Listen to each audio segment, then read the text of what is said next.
본 말씀을 통해서 삼무의 시대,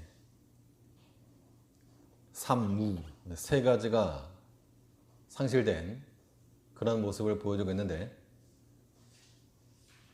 삼무의 시대에서부터 삼유의 시대로의 전환이 있어야 되겠습니다.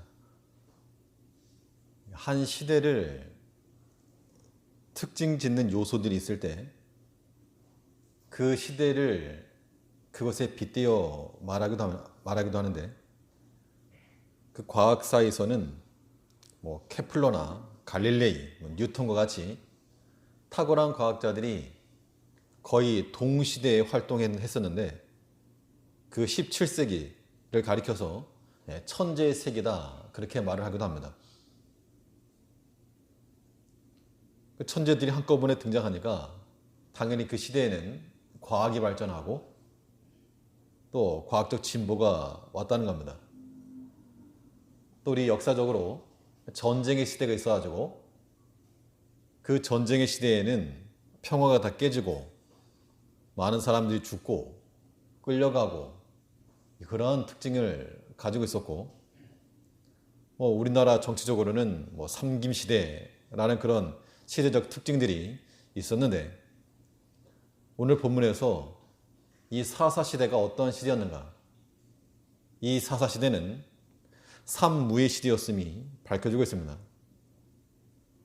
그러면 이 영적 흑암을 가져온 그 시대의 특징이 무엇이고, 또 그것이 우리에게 교훈하는 바는 무엇인가? 영적 흑암기에서 이 광명한 빛으로 나아갈 수 있는 길, 본 말씀을 통해서 살펴보겠습니다. 먼저 첫째로, 우리가 흑암에서부터 광명의 길로 나아가려면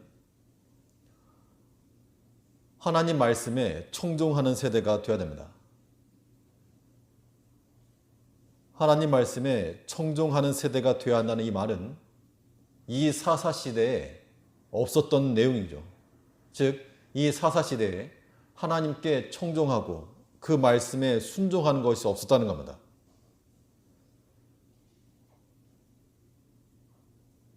하나님 말씀을 듣지도 않고 또 들었다고 해도 그 말씀에 순종치도 않은 그러한 개인과 그 공동체는 영적 흑암에 빠질 수밖에 없는 겁니다. 오늘 본문 2절 말씀을 보시면, 너희는 이 땅 거민과 언약을 세우지 말며 그들의 단을 헐라 하였거늘 너희가 내 목소리를 청종치 아니하였도다. 그리함은 어찌미뇨? 하나님께서 말씀하시기를, 내가 너희를 여기까지 인도해 드렸다. 그런데 너희에게 이렇게 이 땅을 주면서 그 사람들과 언약하지 말고 그들이 섬기던 신의 단을 헐고 오직 여호와 하나님의 목소리를 청종하라. 다른 거 요구하지도 않고 그거 원하셨는데 그걸 안 했다는 겁니다. 너희가 내 목소리를 청종치 아니하면 어찌미뇨?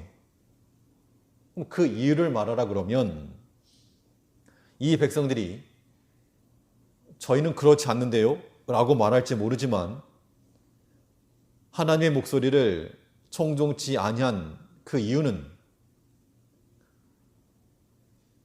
하나님을 사랑하지 않은 이유고, 또 하나님을 두려워하지 않은 증거인 겁니다. 이건 이 사사시대만이 아니고 오늘날 우리들의 삶에서도 동일하게 살펴볼 내용인데, 우리가 하나님 말씀을 듣지 않고 또 순종하지 않는다 할 때 그 이유가 무엇일까? 똑같은 겁니다. 하나님을 사랑하지 않고, 안 사랑하는 건 아니지만 더 사랑하는 거, 더 사랑하는 게 있어가지고 뒤로 밀리는 겁니다. 또한 우리가 하나님 말씀 청종하지 않는 이유는 하나님을 두려워하지 않기 때문이죠. 하나님께서 우리에게 단번에 심판하지 않으시니까 이 죄를 짓는 것에 담대해졌다는 겁니다. 하나님의 은혜는 언제나 우리의 현재적 순종을 통해서 주어지는 겁니다. 현재적 순종입니다. 그러니까 예전에 잘한 것이 지금의 보장이 될 수 있는 것은 절대 아닙니다. 물론 우리가 예전 하나님 앞에 순종하고 또 그 앞에 힘써 봉사하고 하나님께서 그것을 기억하셔서 우리에게 긍휼을 베푸실 수는 있지만 예전에 내가 열심히 했다. 그것이 현재 직면한 그 일들을 통과해 갈 수 있는 은혜의 보장이 될 수 있는 것은 절대 아닌 겁니다. 현재 직면한 일들은 우리가 현재 믿음으로 하나님의 은혜로 통과해 나가야 되겠는데 그렇기 때문에 우리는 매사 주의 말씀을 듣고 순종하는 청종하는 자들이 돼야 마땅한 겁니다. 앞 세대의 사람들이 광야를 지났고 또 가나안 정복 전쟁을 하면서 역사적인 일들이 많이 있었지만 그 후대의 사람들에게는 그것이 말 그대로 역사가 되고 만 겁니다. 역사가. 자신들과는 관계없다는 얘기죠. 예전에 그런 일이 있었지만 우리 자신과는 관계없는 일이 되고 만 겁니다. 이러한 시대가 영적 흑암의 세대인 겁니다.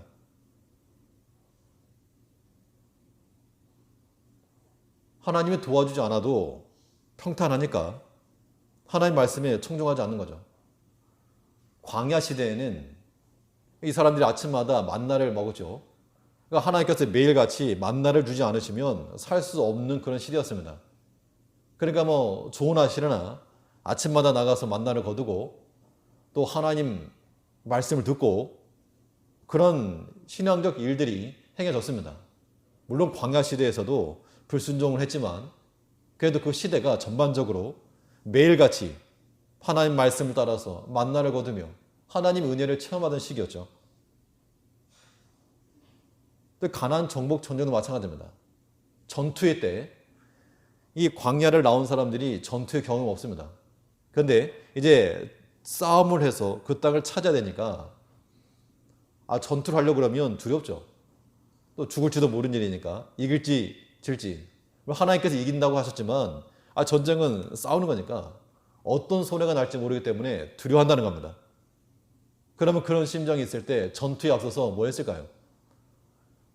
당연히 전투하기 전에 하나 앞에 기도했겠죠. 또 생명을 보존하여 주시기를 간절히 구했을 겁니다. 다들 개인적으로나 가정적으로나 발등에 불이 떨어지면 하나님 찾게 되어 있습니다. 이 광야 시대나 가나안 정복 시대가 마치 그와 같았다는 얘기죠. 그럴 때는 하나님 말씀을 듣고 원하든 원치 않아든 듣고 그 말씀에 순종하던 시기였는데 이제 이 시기에 어떤 시대가 되었는가 하면 다 지나가지고 화평의 시대가 화평의 시대. 평화의 시대가 되어서 더 이상 정복 전쟁 싸우러 갈 필요도 없고 도리어 가나안 사람들과 화친 맺어가지고 그 사람들이 우리를 위해서 일을 해주니까 더 좋고 물질적으로도 풍요롭고 쌓아놓을 수 있으니까 예전 광야 시대에는 만나를 쌓아놓을 수가 없어가지고 오늘 먹고 또 내일 가서 거두고 그랬는데 이제는 쌓아놓을 수가 있다는 겁니다.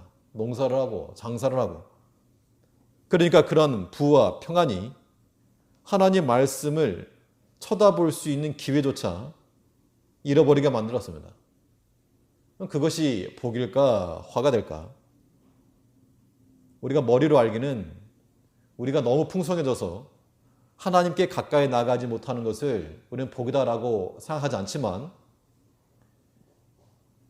대다수의 사람들이 그것을 우리 인생의 목표로 놓고 살아간다는 겁니다. 예수 잘 믿는다는 게 무엇인가? 복받은 증거가 무엇인가? 결론적으로는 기복주의로 가게 됐다는 겁니다.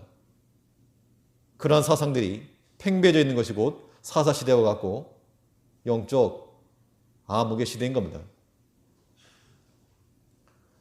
하나님이 살게 하지 아니하시면 살 수가 없고 하나님께서 지켜주지 아니하시면 미래가 없는 그런 시기에는 하나님을 간절히 찾다가도 이제 풍요해지니까 점점 약화되어져 가는 겁니다. 이건 뭐 구약 사사시대를 이야기할 것도 없죠. 우리들의 현재의 모습이에요. 우리들의 현재의 모습. 뭐 제일 교만의 문제는 아닐 거고 전반적인 추세가 그렇다는 겁니다. 전반적으로. 분명히 기독교의 교세가 하향하고 있고 그 이전에는 분명 하나님 믿지 않고 하나님 구하지 않으면 살 수 없을 정도의 그런 간절한 시대가 있었죠. 그 시대적으로 이제 이런 약화 시대가 되고 있다는 겁니다. 시대를 거스릴 수는 없죠. 어떻게 될 것인가? 결말은 이제 점점 사사시대와 똑같이 만일 백성들이 회개하고 돌이키지 않으면 하나님이 심판이 임할 것이요. 또 그제서야 다시금 하나님을 찾는 어떻게 또한 영적 부흥의 시기로 들어갈 수 있겠지만 그러나 우리의 사사시대를 반복하지 말고 우리는 어떤 때라도 하나님 말씀에 청종하는 그런 백성들이 되어야 됩니다. 어려울 때만 하나님 말씀 찾고 구하고 이런 거 말고 하나님께서 우리에게 평안의 때를 주셨을 때 사실 그때 제일 어렵죠. 하나님께서 우리에게 형통의 때 평안을 주셨을 때 잘 섬기는 거 그게 어렵다는 겁니다. 우리가 이 균형을 잃지 않아야 되겠는데 우리가 인생에 산다는 것이 신앙생활만 하는 게 아니고 뭐 개인생활, 뭐 가정생활, 뭐 직장생활 혹은 사회적 관계 이런 게 다 있으니까 이런 것들을 노란 것이 아니되 균형을 맞추는데 하나님께 드려지는 것이 뒤로 밀려서는 안 된다는 겁니다.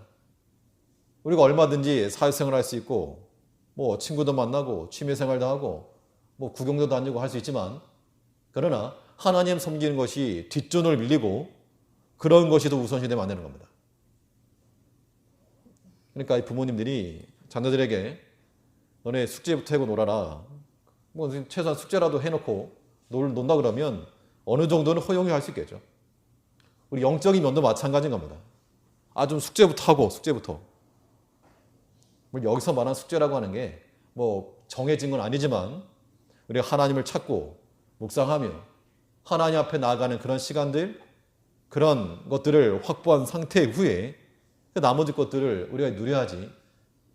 그런 것들이 빠져버리면 세상의 즐거운 것만 찾아다니게 되면 이것이 곧 이 사사시대가 되는 겁니다. 그러면 이 시대가 하나님 말씀에 청종하지 아니하는 시대가 되었는데 그러면 우리가 나아갈 길은 무엇인가? 흑암에서 빛으로 나아가려면 우리는 하나님께서 우리를 구원하신 그 구원하신 은혜들을 기억해 내야 됩니다. 오늘 본문에 보면 이 백성들이 하나님 말씀을 청종하지 않으니까 하나님께서 여호와의 사자를 보냈습니다. 여호와의 사자를 보내서 뭐라 말씀하셨는가 하면 1절을 보니까 여호와의 사자가 길갈에서부터 보김에 이르러 가로되 내가 너희로 애굽에서 나오게 하고 인도하여 너희 열조에게 맹세한 땅으로 이끌어왔으며 또 내가 이르기를 내가 너희에게 세운 언약을 영원히 어기지 아니하리니 이것을 이제 지금 상기시켜 준 겁니다. 하나님께서 너희에게 이렇게 언약해 주셨는데 이렇게 인도해 주셨는데 그 목소리 청종하지 않으면 뭐 어쩌미냐. 바꿔 말하면 지금 순서상으로 1절과 2절 이렇게 나왔지만 그러면 거꾸로 길을 찾으려면 흑암에서부터 광명의 길로 나가려면 2절에서부터 1절로 다시금 뒤로 돌이켜야 한다는 겁니다. 왜 목소리를 청정하지 않는가? 전에 너희 하나님께서 너를 이 땅으로 인도해 주셨고 너에게 필요한 것을 다 주셨고 또 내가 너희에게 이 언약을 영원히 어기지 아니하리라 하셨던 그 약속의 언약의 장소로 돌이켜 가는 겁니다. 오늘 1절에 보면 특별히 두 개의 장소가 나오고 있는데요. 하나는 길갈에서부터 보김에 이르러 단순한 지명이 아니고 여기에 함축된 의미가 있는데 그러니까 여호수아서와 사사기서가요 약간 비슷하면서도 다른 모습입니다. 여호수아서가 하나님께서 그의 백성들을 가나안 땅으로 인도해 들어가신 구원의 길로 향해 나가는 그런 책이라 그런다면 사사기는 반대로 거꾸로 뒷걸음질 치는 내용입니다. 그래서 이 여호수아서의 내용을 빗대서 사사기에서 표현을 하고 있는 경우가 보이는데 오늘 2장 1절이 바로 그런 내용입니다. 일단 길갈이라고 하는 장소는 이미 여호수아서 우리가 보았듯이 어떤 장소입니까? 이스라엘 백성들이 요단강을 건너서 처음 도착한 곳이 길갈이었습니다. 그 길갈에서부터 이제 여리고성을 치러 들어갔는데, 근데 길갈에서 어떤 사건이 있었는가 하면요, 이 대전투를 앞두고 전 민족적으로 거기서 할례를 행했다는 것은 전투력의 약화죠. 지금 당장에 밀어붙여가지고 이겨야 되겠는데, 지금 군인들이 움직일 수도 없는 그런 상황에 처했다는 겁니다. 만일 이러한 소식이 적진에 알려진게 된다면 이건 굉장히 위험한 겁니다. 그런데 하나님께서 하나님 걸 모르실 리가 없음에도 불구하고 굳이 그러면 강 건너기 전 하든가 건너와서 이제 싸움을 앞에 두고 할례를 행하시게 하신 이유는 이 싸움은 너의 힘과 능력을 하는 거 아니다.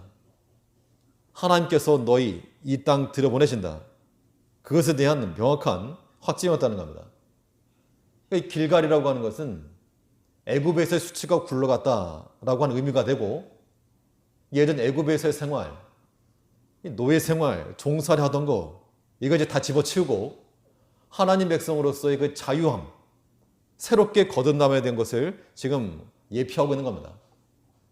근데 이 백성들이 여리고성에서 승리를 했죠. 근데 그 다음 두 번째 전투가 아이성 전투였습니다. 아이성 전투에서는 패했습니다.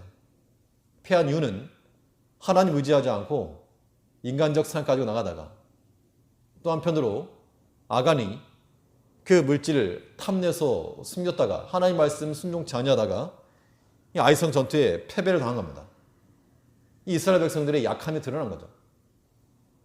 이 보김이라고 하는 지역이 어느 곳인가 하면, 성경상에 보김이라고 하는 지역이 나오진 않는데, 이 보김이라고 하는 단어는 처음부터 있었던 그런 지역이 아니고 백성들이 우니까 우는 백성들이다 라고 별칭이 붙은 겁니다. 4절을 보시면 2장 4절에서 여호와의 사자가 이스라엘 모든 자손에게 이 말씀을 이름해 백성이 소리를 높여온지라. 그러므로 그곳을 이름하여 보김이라 하니라. 무리가 거기서 여호와께 제사를 드렸더라. 그러니까 보김이라고 하는 이 지역은 원래 명칭이 있었는데 이 사건 이후에 거기서 사람들이 막 울었다는 겁니다. 그래서 우는 백성들 혹은 눈물의 성이라고 하는 의미에서 보김이라 그랬는데, 그러면 실질적으로 이 보김이라고 하는 원 이름이 무엇이었는가 라고 하는 것에 대해서 이거를 이해할 수 있는 단서가 하나 있는데요. 2장 5절 보니까 2장 5절에서 그러므로 그것을 이름하여 보김이라 하니라. 무리가 거기서 여호와께 제사를 드렸더라. 그러니까 보김이라고 하는 지역에서 제사를 드린 겁니다. 그럼 그 당시 제사를 어디서 드렸습니까? 아무 데서나 제사 드린 게 아니죠. 아무 데서나 제사를 드린 게 아니고 뭐가 있는 곳에서? 하나님의 언약궤가 있는 곳에서. 언약궤가 있는 곳에서 제사를 드린 겁니다. 그러니까 이 보김이라고 하는 지역은 그 당시 하나님의 언약궤가 있었던 장소다라고 우리가 이해할 수 있습니다. 그럼 그 당시 언약궤가 어디 있었는가? 사사기 20장을 보시면 한번 보시죠. 사사기 20장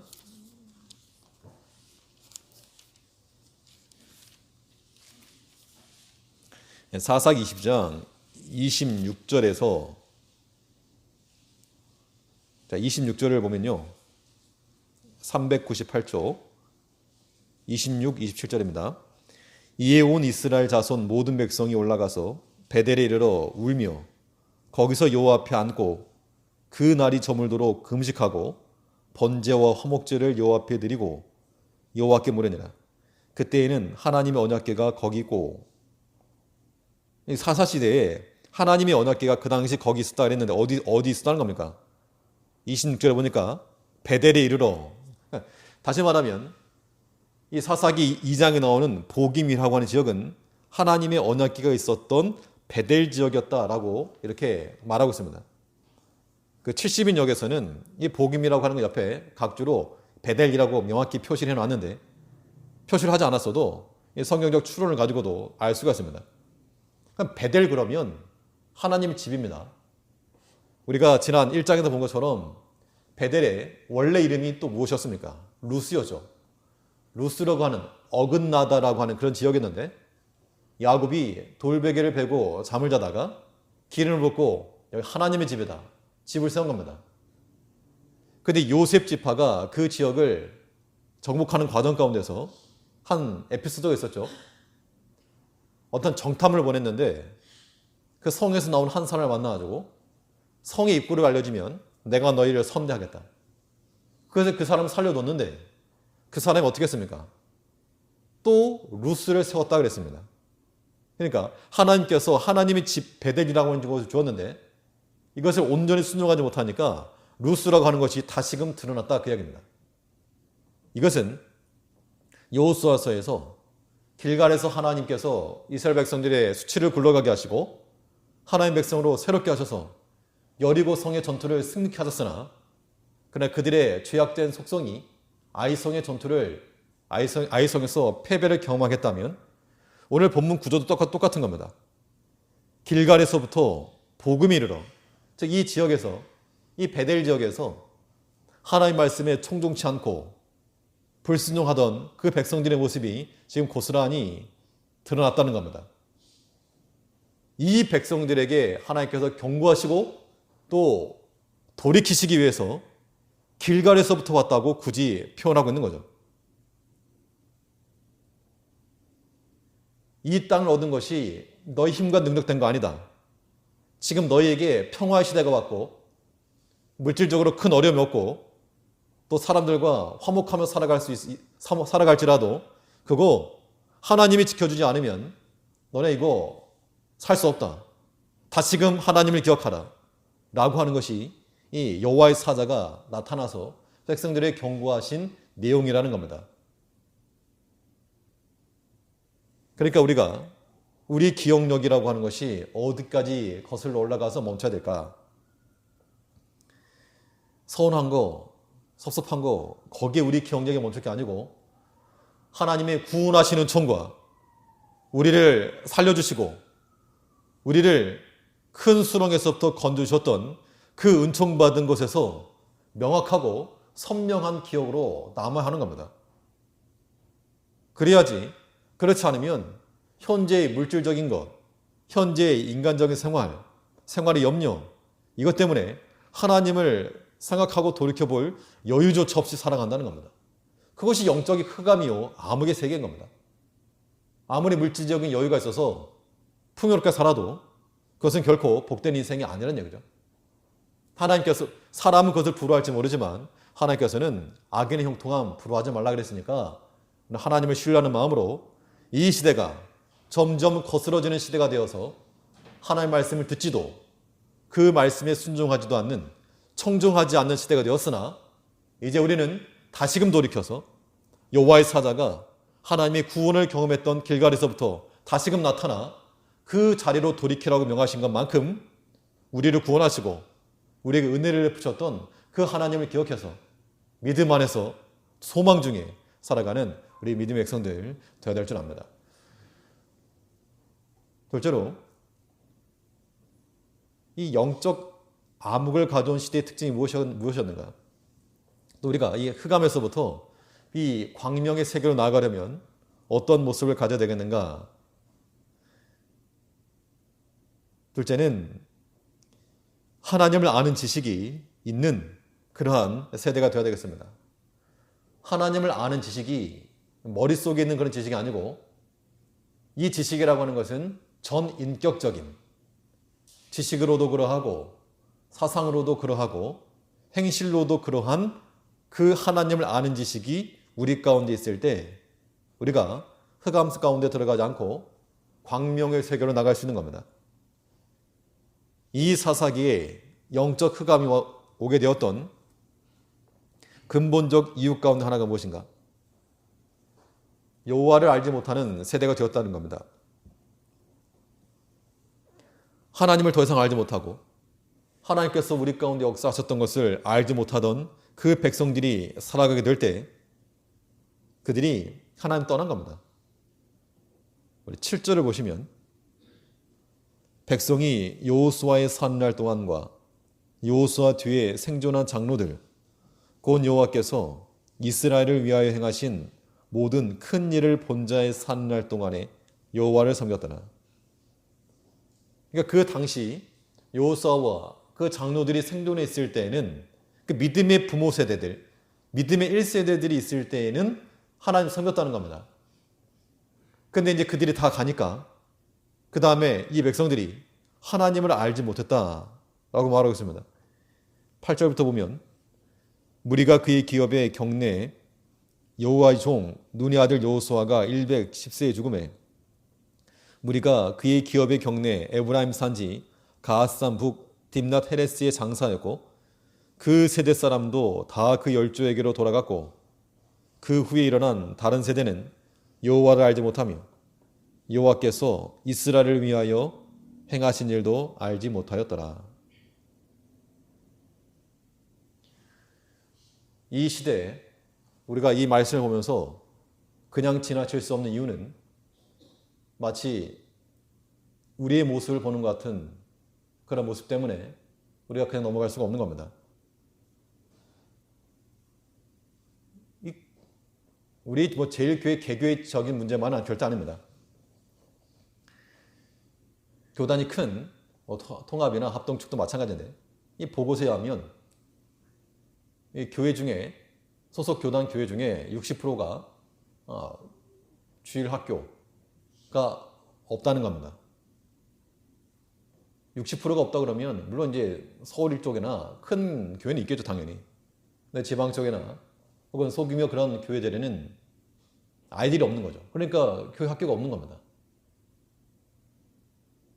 그번 중고등부 수련회 오늘까지 해서 2박 3일 진행됐는데 그런 특징이 여실히 나타났습니다.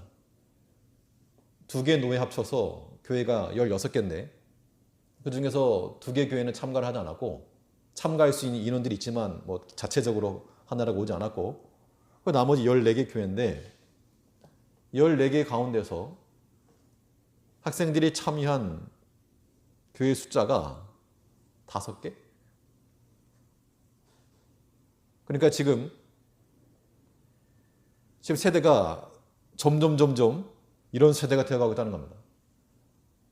이런 가운데서 뭐 제일교회에서 그나마 자리라도 차지했으니까 그나마 좀 됐는데 우리가 이런 세대를 당해서 교회가 이 획기적인 그러한 이 방향성을 좀 바꿔 가야 됩니다.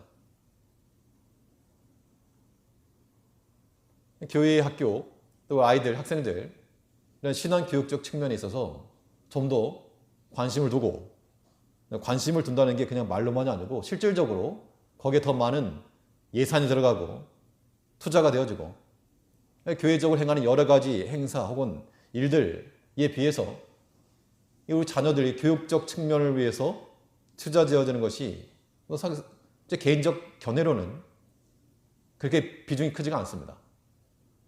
그러면 어떻게 되는가? 줄일 걸 줄이고 뺄 걸 빼야 되겠죠. 무턱대고 이것저것 다 할 수 없으니까. 그러면 이제 보통 왜 하던 거 안 하느냐 이렇게 생각하실 수가 있죠. 그런 마인드를 가지고는 절대 안 됩니다. 물론 이걸 한 번에 하루아침에 이거 어떻게 뭐 회파할 수 없지만 바꿀 수 없지만 그런 인식들을 하셔야 돼요. 가장 중요한 최우선적인 그러한 방향성, 가장 우선적인 우선순위로 다른 거 못하더라도 가장 중요한 것으로 우리 아이들의 신앙 교육을 위해서 지도하는 것뿐만 아니고 또 인적 자원 혹은 아이들에게 줄 수 있는 그런 여러 가지 경험들 이런 것들이 더 우선적으로 가지 않으면 이거 정말 오늘 본문의 내용이 남일 같지가 않은 거죠. 지금부터 10년 우리가 비관적인 그런 얘기 생각하는 거 아닙니다. 하나님께서 분명 하나님의 교회에 세우실 거에 분명한데 그런데 현 세대 가운데서 우리 기성세대는 그런 마음을 가지고 기도하셔야 됩니다. 지금으로 10년. 그러면 상당수 많은 그런 교체가 일어날 가능성이 큰데, 그럼 이 다음 세대가 과연 다음 세대가 될 것인지 다른 세대가 될 것인지. 그러니까 이제 기성 성도님들은 양보를 하시고 자녀들을 위해서 자녀들에게 먼저 투자하고, 이 아이들이 물론 이게 시기적으로 시대적으로 절출산율 때문에 점점 줄어가고 있는 게 사실이지만, 그러나 또 그들 가운데 우리가 그렇게만 놀 수가 없고, 또 우리가 지혜를 쓰고 또 힘을 다해서 그 가운데 믿지 아니하는 자들이 있을 거니까 그런 자들을 구원해낼 수 있는 그런 모습. 제일 중요한 것은 현재 우리 믿음의 자녀들이고, 이 아이들을 위해서 우리가 좀 더 정말 애써야 될 것이고, 아무튼 이 본문 말씀들이 우리의 모습이 되지 않도록 하나님을 가르치는 자들 되어야 됩니다. 이 백성들이 하나님을 모르진 않았습니다. 부모대로부터 들었고 또 율법책을 소유하고 있었고, 그 당시 아무튼 하나님을 모르진 않았지만 또 무엇을 받아들였는가 하면 바알신도 받아들인 거죠. 우리를 풍요롭게 하는 바알신 뿐만 아니라 그 사상까지도 받아들인 겁니다. 그래서 이제 우리가 하나님의 말씀에 대해서 이 자녀들에 대해서도 하나님이 많은 지식을 좀 가르쳐야 되겠는데, 단지 교회의 책임만이 아니고 왜 가르치지 않느냐, 가르치지 않은 책임이 교회에 있다 그러면 배우지 않는 책임도 있는 겁니다. 힘써 가르치고 힘써 배워서 피차간에 책임 전가가 아니라 피차간에 책임을 감당하고 부지런히 배우고 익혀서 하나님을 아는 지식을 우리 자녀 세대까지 이어줄 수 있는 그러한 분위기와 그러한 신앙의 전통들, 이런 것들 우리가 만들어가야 됩니다. 하나님을 알지 못하는 세대, 영적 암흑의 시대요, 하나님을 아는 지식이 있는 그 세대는 광명의 시대로 나가는 것인 줄 알아서 없는 세대가 아닌 있는 세대로 하나님을 아는 지식이 있는 그런 시대를 만들어가는 우리가 되어야 되겠습니다. 또 이 사사시대에 무엇이 없었는가? 회개하고 돌이키는 게 없었다는 겁니다. 그러면 이 흑암의 시대에서 광명의 시대로 나가기 위해서는 하나님의 말씀을 듣고 그 지식을 가지고 회개하고 돌이켜 변화의 삶을 살아가는 것이 지극히 마땅합니다. 어떤 잘못을 행하고 있는 사람이 있는데, 그렇게 하면 안 된다, 권면을 했습니다. 그러면 그 사람이 그 말을 듣고 돌이키면 소망이 있지만 안 돌이키면 어떡하죠? 그렇게 하면 안 돼라고 했는데도 불구하고 지속적으로 그렇게 할 경우에는 답이 없는 거죠. 그냥 하나님의 심판 때까지 가는 겁니다. 여호와의 사자가 오늘 본문에 나타나서 너희가 어찌하여 하나님의 목소리를 청정치 아니하느냐 라고 경고를 하니까 이 백성들이 어떻게 반응했습니까? 소리를 높여 울었다 그랬죠. 3절부터 보면, 그러므로 내가 또 말하기를 내가 그들을 너희 앞에서 쫓아내지 아니하리니 그들이 너희 옆구리에 가시가 될 것이며 그들의 신들이 너희에게 올무가 되리라 하였노라. 여호와의 사자가 이스라엘 모든 자손에게 이 말씀을 이르매 백성이 소리를 높여온지라. 그러므로 그곳을 이름하여 보김이라 하니라. 무리가 거기서 여호와께 제사를 드렸더라. 표면적으로만 놓고 보면 은혜를 받은 겁니다. 여호와의 사자가 경고를 하니까 소리를 높여 울었고 제사를 드렸고, 그런데 이 말씀을 읽다 보면 그들이 회개하고 돌이켜 하나님 앞에 자복하는 마음으로 눈물을 흘리고 제사했다는 그런 표현은 없습니다.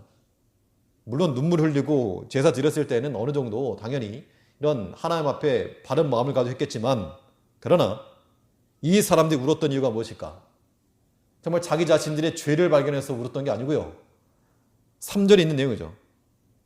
그러므로 내가 또 말하기를 내가 그들을 너희 앞에서 쫓아내지 아니하리니 그들이 너희 옆구리에 가시가 될 것이며 그들의 신들이 너희에게 올무가 되리라 하였노라. 이 백성들이 만일 이 말씀을 듣고 철저하게 회개했다라 그런다면 그들의 삶이 바뀌었을 겁니다.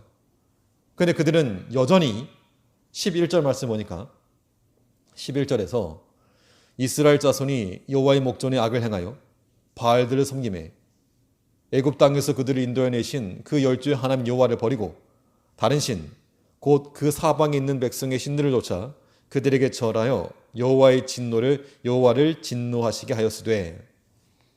그러니까 2장 5절에서 11절까지 가는 사이에 수십 년 수백 년 지난 거 아닙니다. 이 짧은 기사 속에서 그들이 비록 하나님의 사자의 경고함을 듣고 소리를 높여서 울고 제사를 드리는 종교적 행위는 있었지만 그러나 그들의 진심이 들어가지 않은 겁니다. 도리어 하나님 앞에서 악을 행하고 하나님이 가증히 여기시는 바알을 섬기며 또 애굽에서부터 인도해내신 하나님을 버리고 다른 신들을 택했다 그 이야기입니다. 우상을 버리는 것이 답인데 우상을 버리는 것이 아니고 하나님 버렸다는 겁니다. 이거 왜 무슨 어린아이들 아니면 우스갯소리를 하는 거지만 바나나 껍질을 벗겨가지고 알맹이는 버리고 껍질만 먹는 것과 똑같은 겁니다. 정작 중요한 것은 하나님과 그의 말씀인데 우리가 듣는 것만 들어요. 그 말씀을 들어요. 껍질을 잘 벗겼습니다. 그리고 그걸 버려버린다는 겁니다. 그 결과 어떤 결과가 나타났는가? 하나님을 버린 결과 하나님께서도 그를 버리셔서 그들이 어디로 가든지 재앙을 받았다 그랬습니다.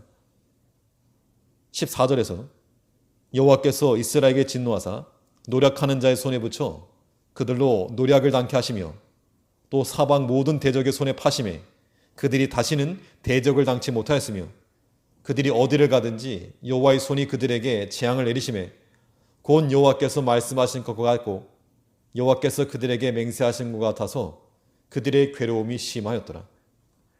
하나님을 버리니까 하나님께서 그동안 지켜주셨던 것들 그것을 다 놓아버리셔서 노력하는 자의 손에 붙이시고 그의 노력을 당케 하시고 사방 대적의 손에 파시고 대적을 당치 못하고 하나님이 지켜주시면 어디로 가든지 하나님이 보호해 줄 것인데 근데 하나님 버리니까 그들이 어디를 가든지 여호와의 손이 그들에게 재앙을 내리시매 하나님께서 애굽에 재앙을 내리실 때 애굽의 모든 백성들이 재앙을 당하더라도 이스라엘 백성들이 있었던 고센 땅에는 광명이 있었고 우박이 내리지 아니하였고 아무런 해도 없었습니다. 지역적으로 한 나라니까 붙어있는 그런 곳임에도 불구하고 하나님을 경외하고 하나님 섬기는 백성들에게는 해가 피하여 가고 그렇지 않고 마음이 강박하여 하나님을 대적하는 자들에게는 재앙이 따른다는 겁니다. 이제 우리는 이 시대가 악하여진 시대를 탓하기 전에 이 악한 세대 가운데서 어둠 가운데 있는 세대 가운데서 우리는 빛으로 살아가야 될 그런 존재들임을 다시 깨달아서 하나님의 말씀을 청종하며 그 하나님의 지식을 우리 가운데 익히고 또 참된 지식에 근거한 참된 회개가 동반된 그러한 개인이 되고 그런 가정과 그런 교회를 세워나갈 때 이 시대에 빛을 줄 수 있는 겁니다. 아무쪼록 우리가 하나님 앞에서 없는 세대가 아닌 하나님께서 요구하시는 그 가치를 붙들고 하나님께 쓰임받는 하나님의 백성들로 살아가는 우리가 되야 될 줄 압니다. 기도하겠습니다.